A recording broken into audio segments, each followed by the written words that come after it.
You're watching BCTV. We're all about Branford.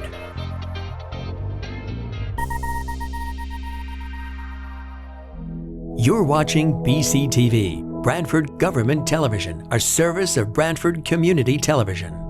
This program is brought to you in part through the support of the town of Branford. Okay, I'd like to call the Board of Police Commissioners meeting to order November 8th, 5:30 p.m. and have an approval of the meeting for October 12th. So moved. Second. And the annual calendar. But wait. Pardon? All in favor? All in favor of the minutes. All in favor of the minutes? Aye. Aye. Okay, the annual meeting calendar approval. Oh, Everybody looked at it? no, No. No. didn't have it. I have it. Should be in the packet. Maybe it's in the bag. Oh, yeah, okay. Here, take a look with me. I don't have it. Not this one? There goes one. Yeah. Thank you. Looks fine to me. February 15th. Yeah, it's... We're not meeting on the 14th, why, because it's Valentine's Day? 15. Oh, right.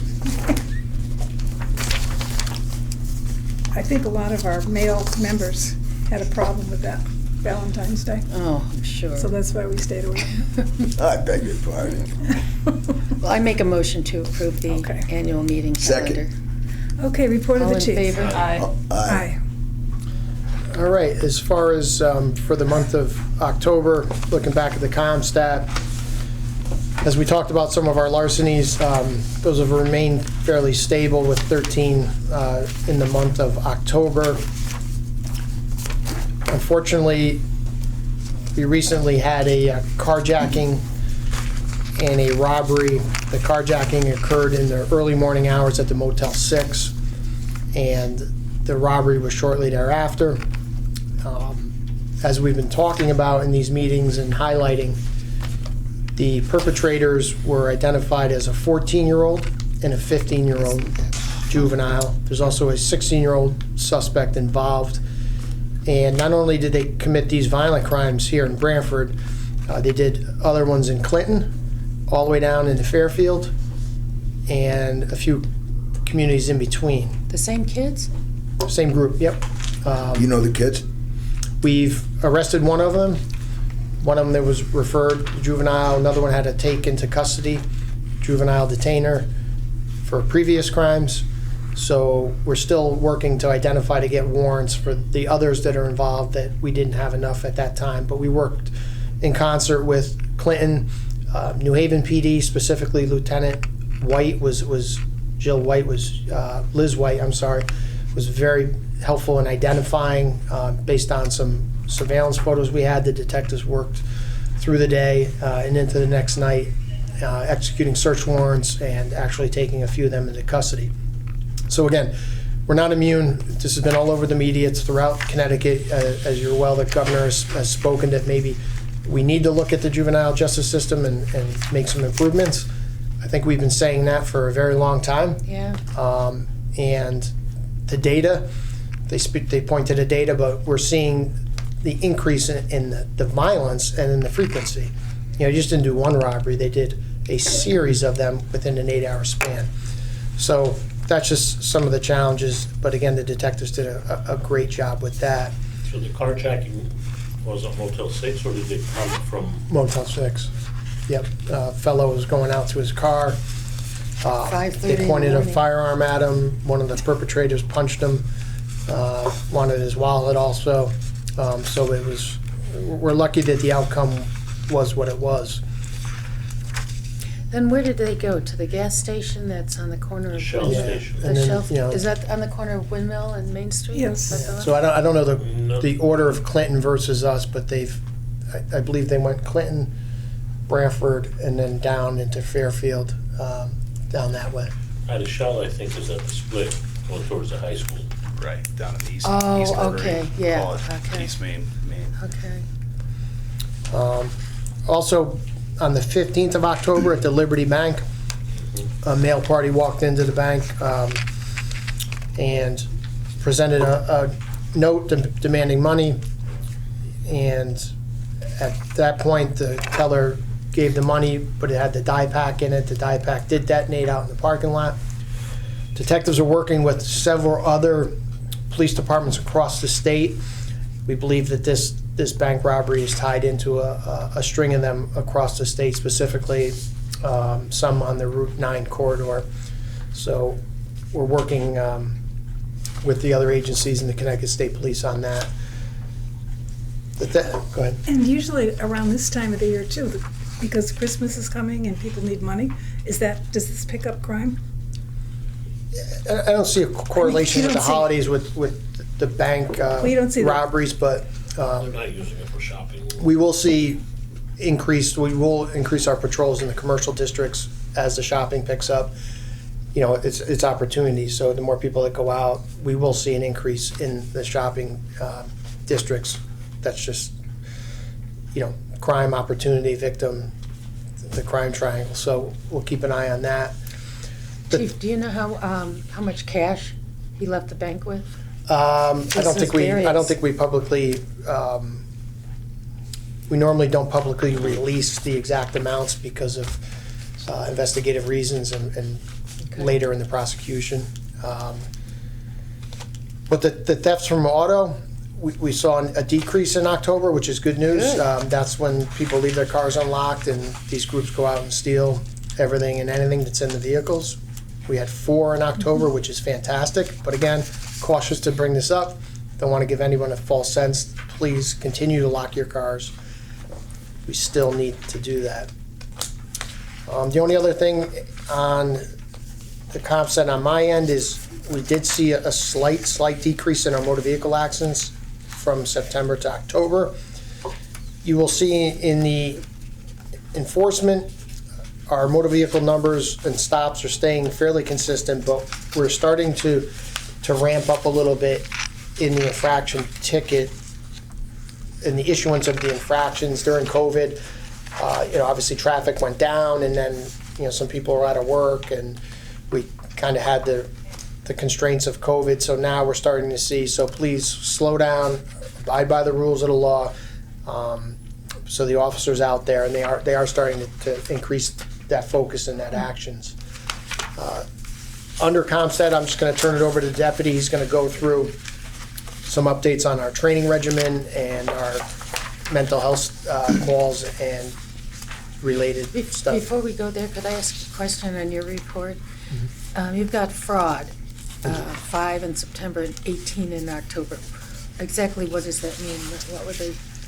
That can encompass anything from checks. credit card fraud, fraudulent transactions, fraud by wire, fraud by phone. You know, people call up and like kind of flim flam, but that's a pretty broad term.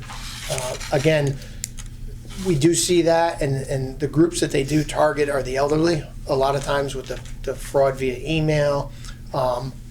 My guess is if we dig down into those numbers, it's fraudulent transaction on credit cards. Hey, I ordered something on eBay, and now all of a sudden I have these charges. Yeah. Or I ordered this, it never, you know. So with the explosion of online activity across the country, the fraud has spiked. And that's actually, there are some correlations between a decrease in certain crimes and the increase in frauds, because they send a phishing email and lo and behold, they're getting your credit card information and they're selling that on the dark web. So, you know, that's another arena of criminal activity, but that's more than likely where we're seeing that. Okay, thank you. You know, let me just add, in my business, you know, money management, we're seeing 10 times the attempts that we ever saw right now. And some of the basic things you can do to protect yourself is never use any account numbers for anything ever on your email, because there's only 2 types of people in the world. There's those of us who have been hacked and those of us who are going to be hacked. All right?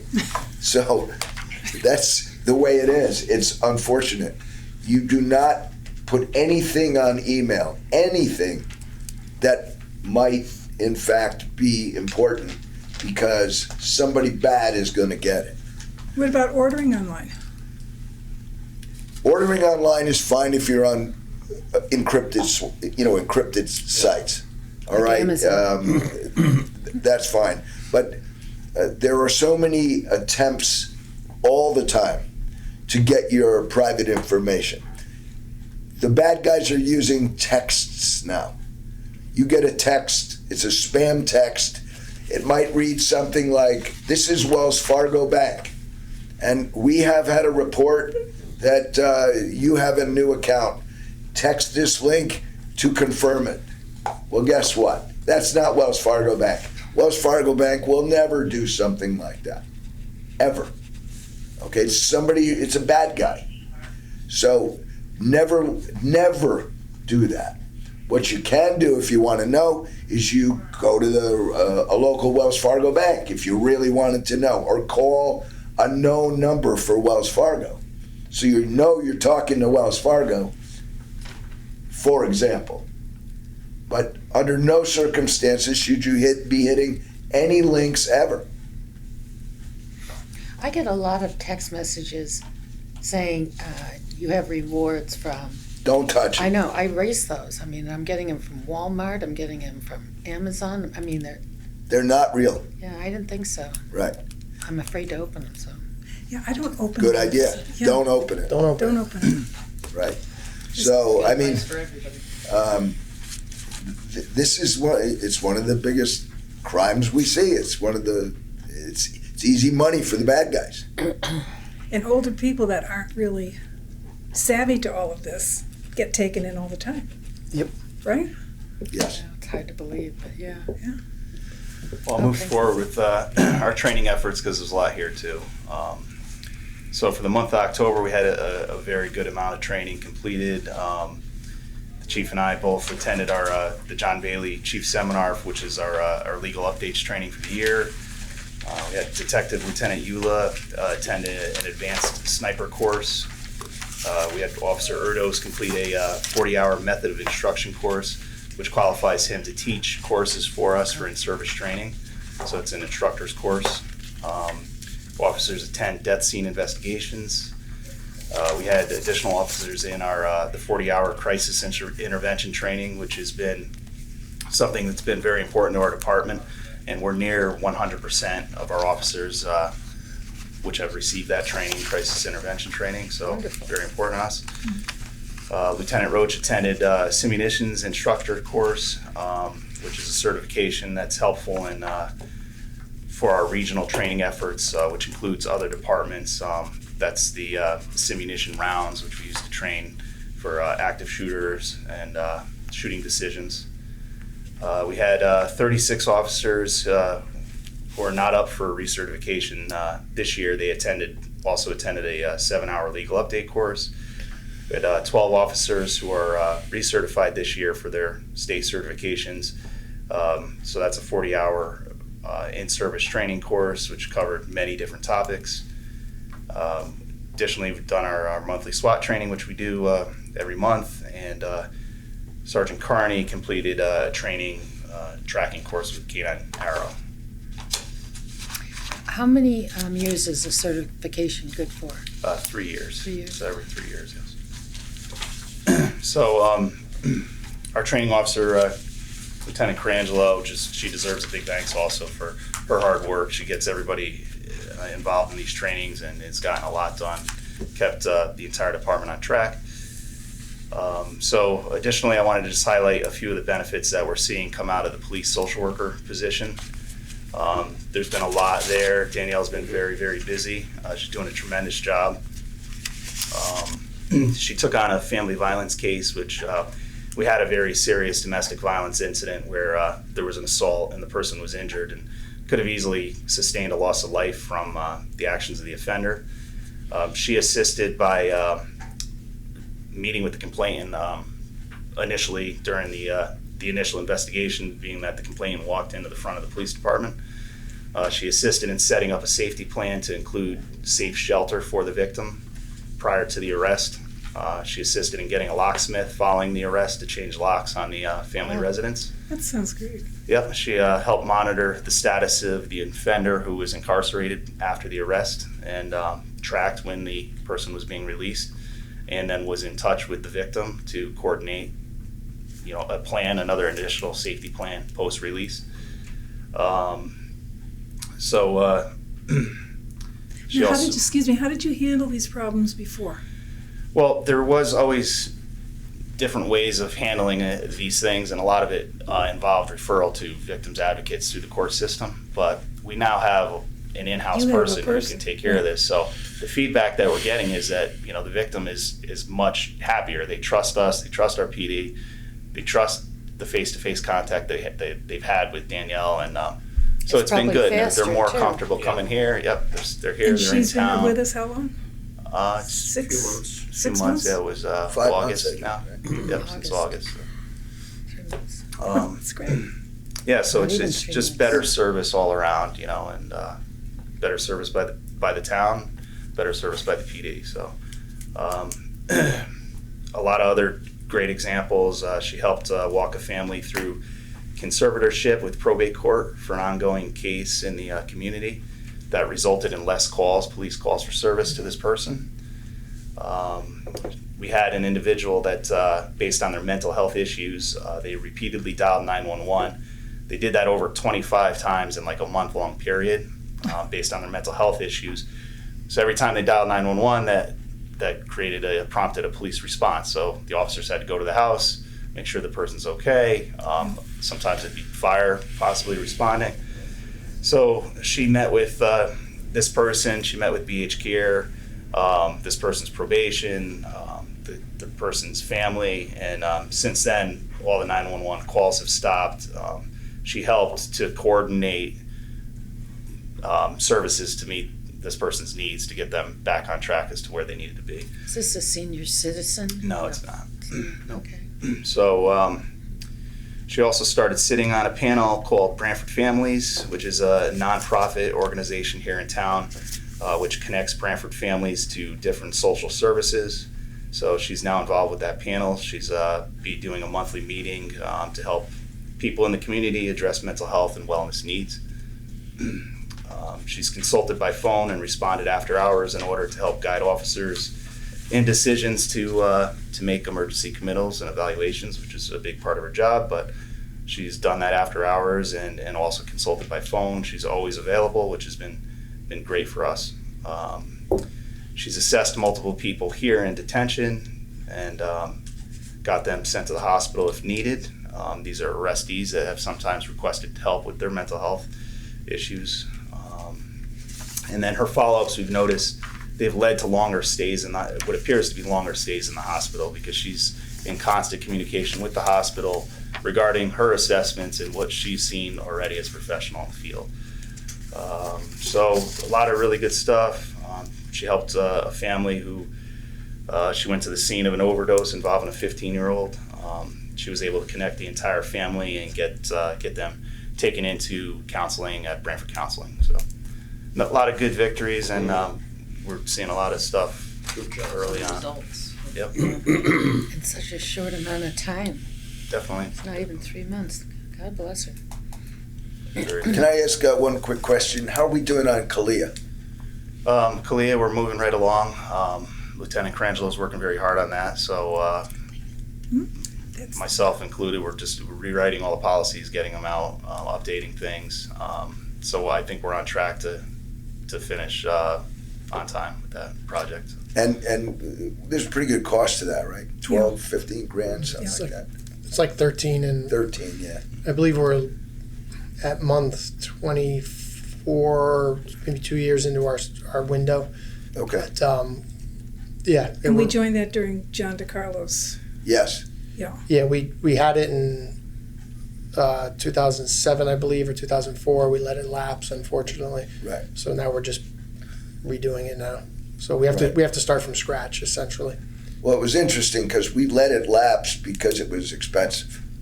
And we felt like we were we've done the things that, make us good, to do it.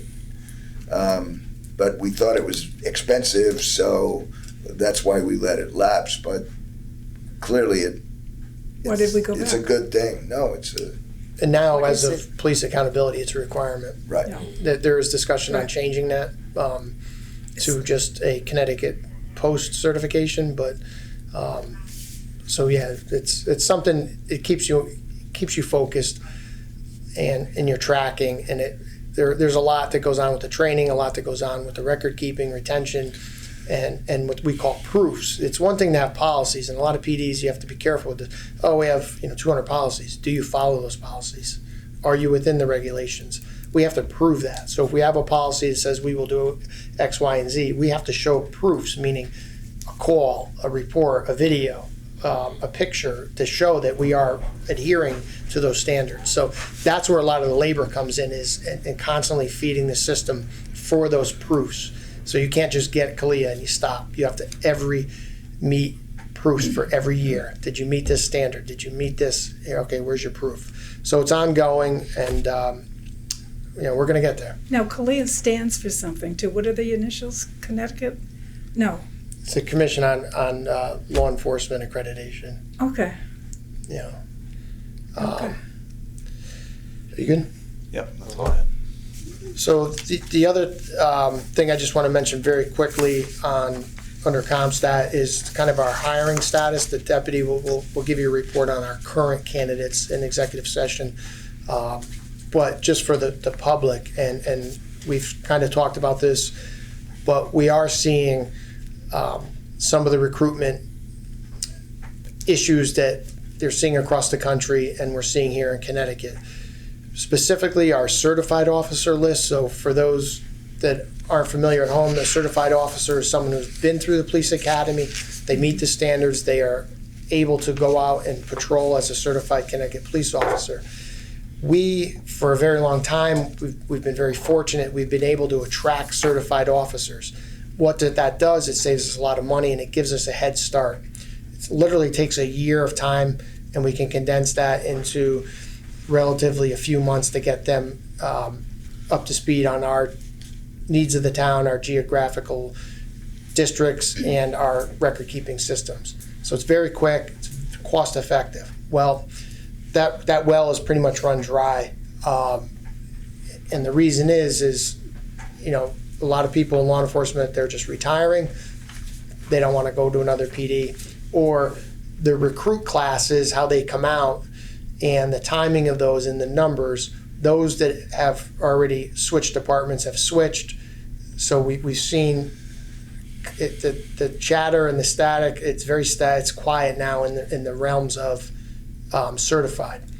So when you see more classes come up, they have to do 2 years with their PD that they are initially hired with. So once that happens, then they go into what we kind of call free agency, where they can go to other departments. We're not seeing it.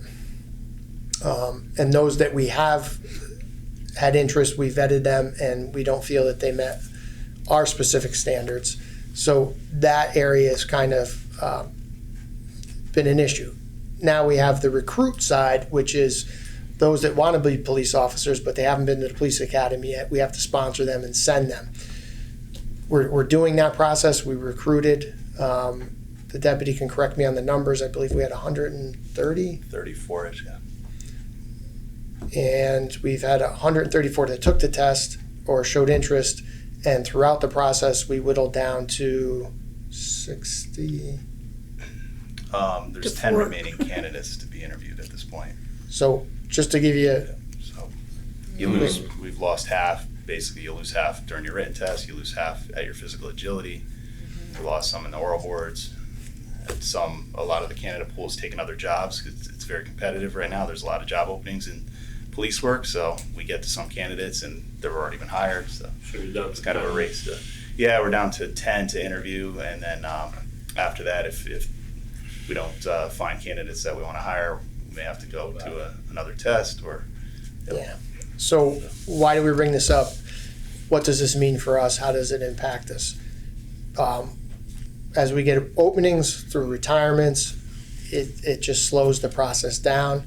And we're going to try not to get back to where we're down significantly and you're playing catch up all the time, but the ideal of being full staffed,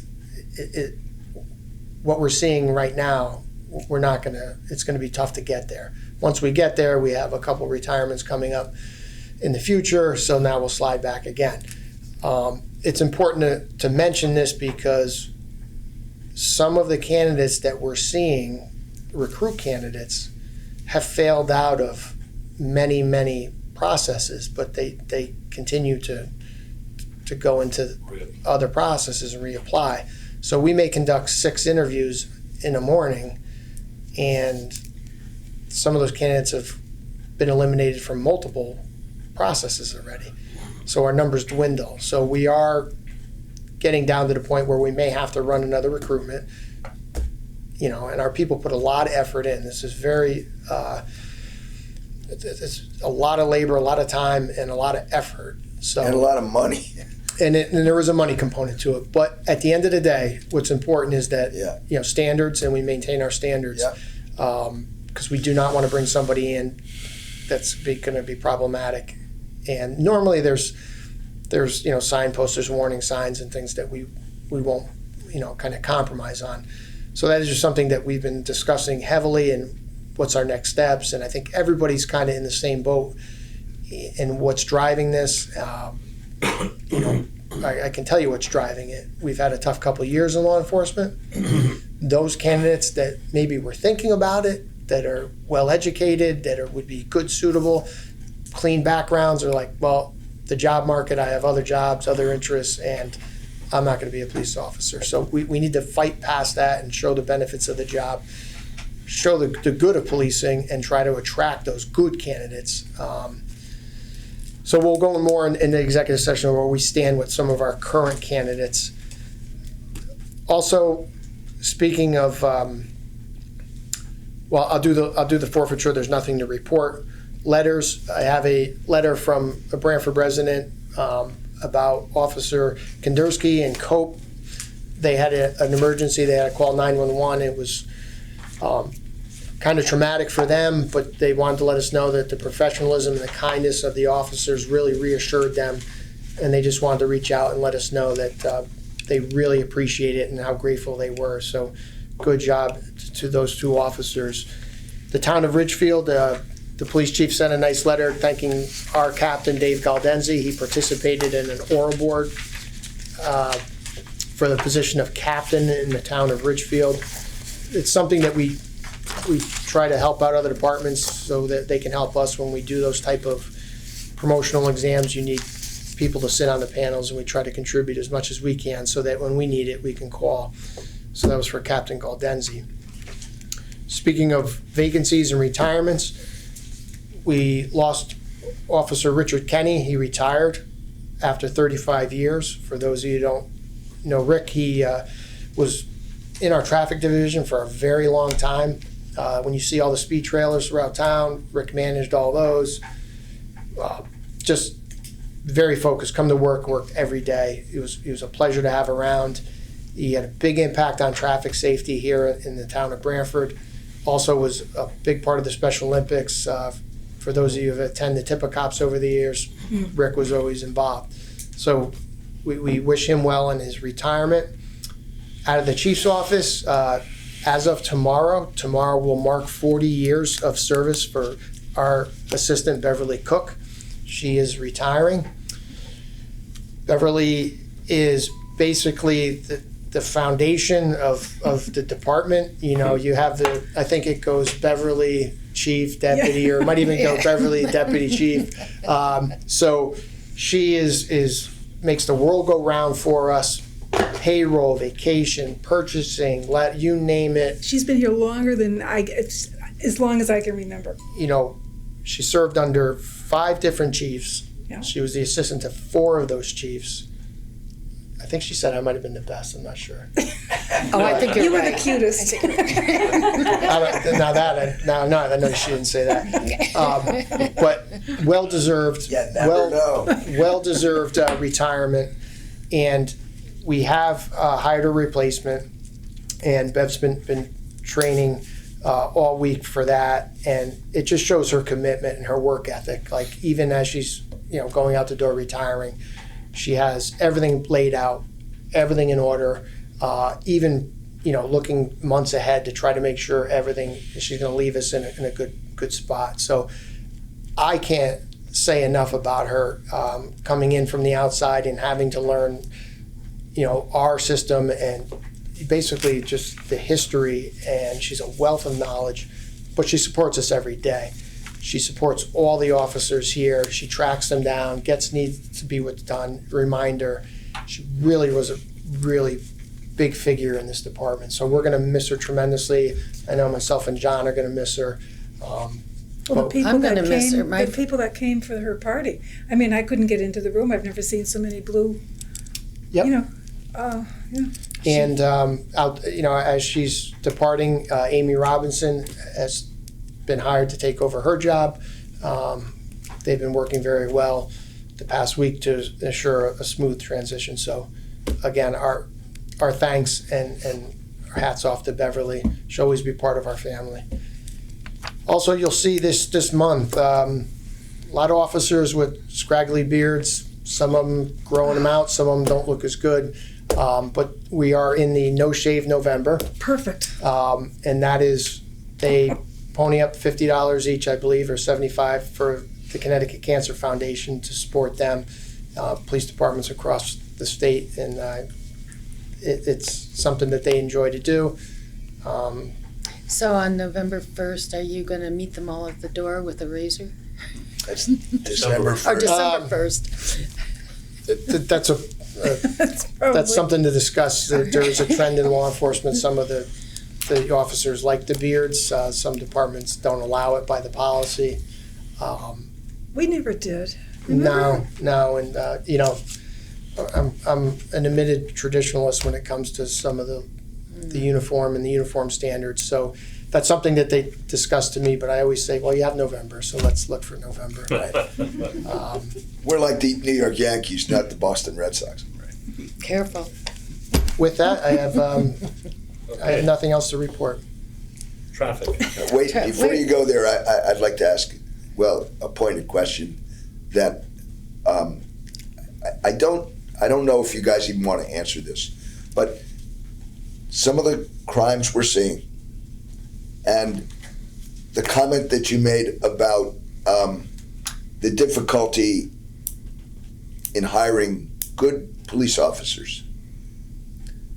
Do you feel, and again, you don't have to answer this, but do you feel that the police accountability bill and the taking away qualified immunity for officers has in any way made it harder for you to do your jobs? And if you're willing to say yes or no to that, what do you think the public should do in terms of contacting our representatives that were responsible for some of those changes? Do you have any feel that you're willing to talk about at all about that? Well, what I can say is I'm not going to point directly to the police accountability bill and say exactly, you kind of have a perfect storm here. What you have is almost 2 years of a wave of, I don't want to say anti-police movement, but every major network for nights and nights was all focused on police. The qualified immunity part of it, yes, it kind of, it opens up an avenue that wasn't there before on the state side, but the level of conduct for really to trigger and get outside of that, you really got to do something bad. But I think it's support, the support of the community in general. Listen, law enforcement it's a tough job. You're going to work tough hours, you're going to work holidays, you're going to work weekends. It's a dangerous job. You're going to see and do things that the average person doesn't. So unless you're committed to doing it, it's not an attractive occupation. Like, it's a very difficult occupation. And I think when you layer all these other issues in society and somehow they get pointed to the police, that turns candidates away. Why do I, I'm able-bodied, I'm smart, I have a good character, I can do a host of other jobs. So those that were leaning towards maybe being cops have got pushed away. We had a meeting at certain times with different members of the community, and I think that the deputy has said that, yes, did it impact us? Yes. Is it the number one cause of this? No. It's not in and of itself in isolation. It's what's leading to this. It's a whole bunch. We're just a hub in the wheel, or we have a wheel and all the spokes, and somehow the police get pushed for everything. So, we have issues in the juvenile justice system. Where does it go? It goes towards the police, right? We have declining mental health services that results in mental health. Where does it go? Police. Substance abuse, opioid crisis, overdose, where does it go? It goes over to the police, right? So we're just kind of like the ones who absorb everything, and we're trying our best. But I don't want to say, does it affect us? Absolutely it does. Does some of the laws and the changes in the use of force and some of the other provisions in that bill, that we are open on the record that we've spoken to our lawmakers and we told them our concerns, and we specifically pointed to those issues and said this is what we think may happen. Now we're starting to see some dialogue come back where they're listening. Specifically, we're seeing progress on the juvenile justice side, but it isn't open. We have to have those dialogues. We have to talk about this. So I'm not going to say that that's the only reason. There's a host of reasons, but there is a correlation. When the public supports the police, we are much more effective at what we do. Mm-hmm. And when that happens, that'll attract more people because it's a better job. When you are in the town of Branford, you live in Branford or any other town, and you're a sworn police officer, and during the height of this, you have people overtly attacking you, whether it's verbally or physically, because you're a police officer, I think that detracts from people wanting to do this job. When the deputy chief goes home to eat lunch one day and someone stops at a red light and gives them the middle finger because he's a police officer, I think that sways people. Maybe they don't want to do the job. So we need the public to support us. Luckily here in Branford, the support is what got us through these tough times. The people in town have been wonderful. What we did with our staff, no secret, during the height of this, we said, you just need to focus on Branford. Focus on Branford.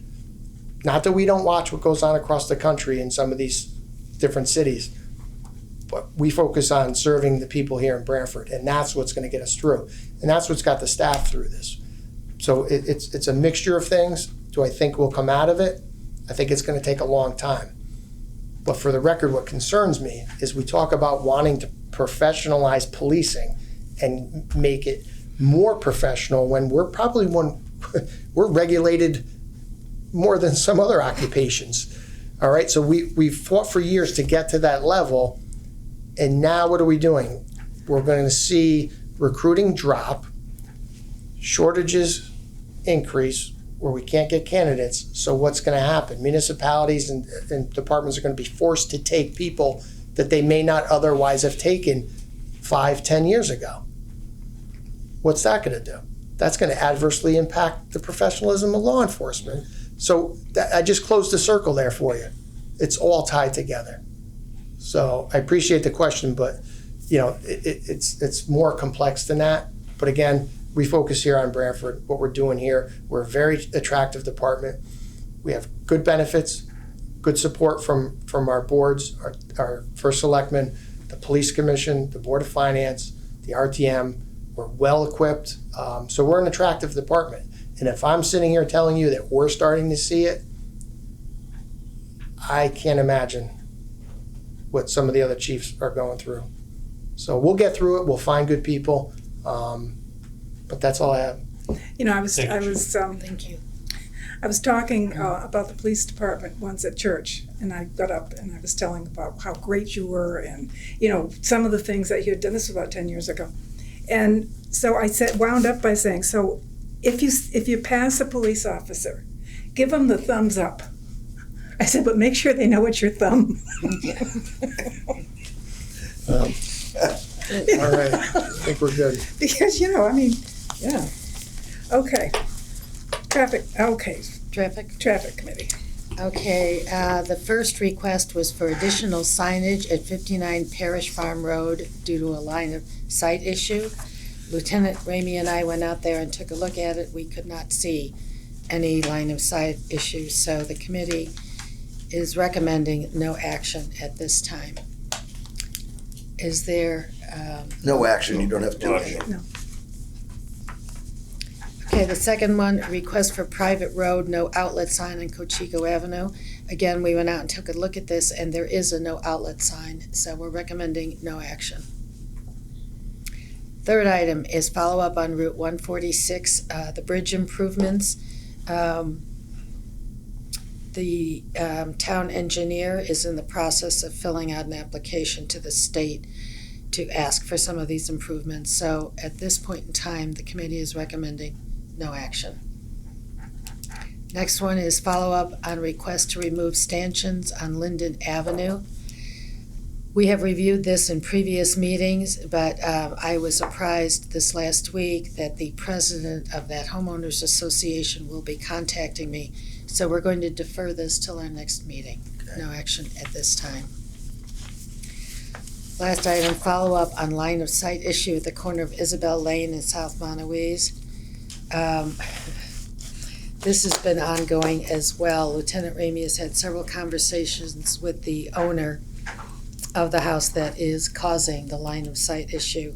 And we have given him 2 weeks to trim that hedge back, and then we're going to refer it to the state.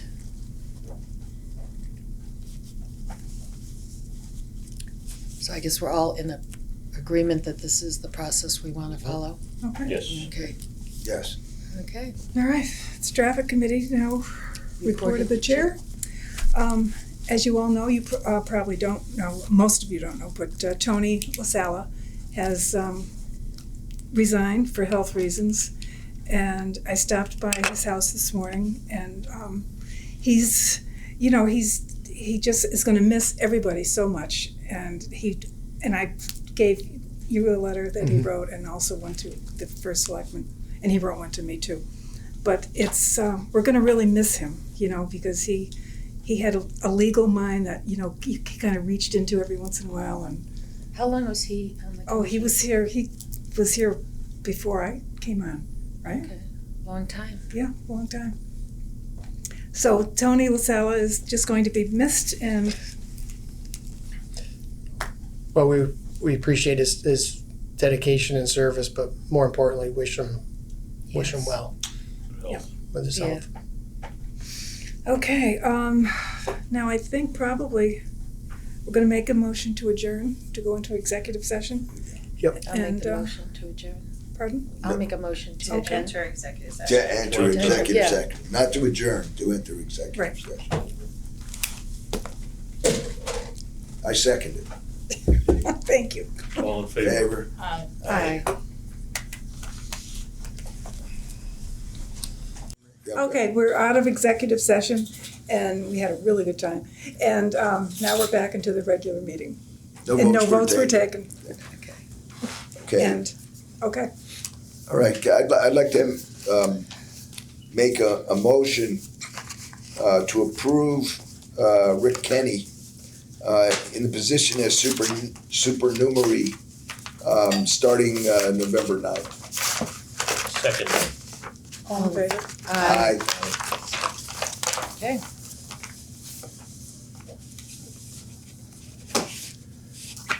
Motion adjourned. You know this is a good place to work when the people retire and they still want to come back. Beverly's doing the same thing, right? She's coming back Yeah, part-time. Yeah, we have some part-time position for her, so Yeah. worked out well. I mean, but, that's a testament to Yeah. the attitude.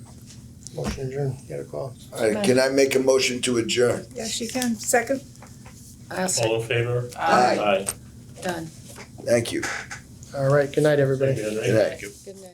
This program was brought to you in part through the support of the Town of Branford. Watch town meetings and other videos on demand at BranfordTV.org.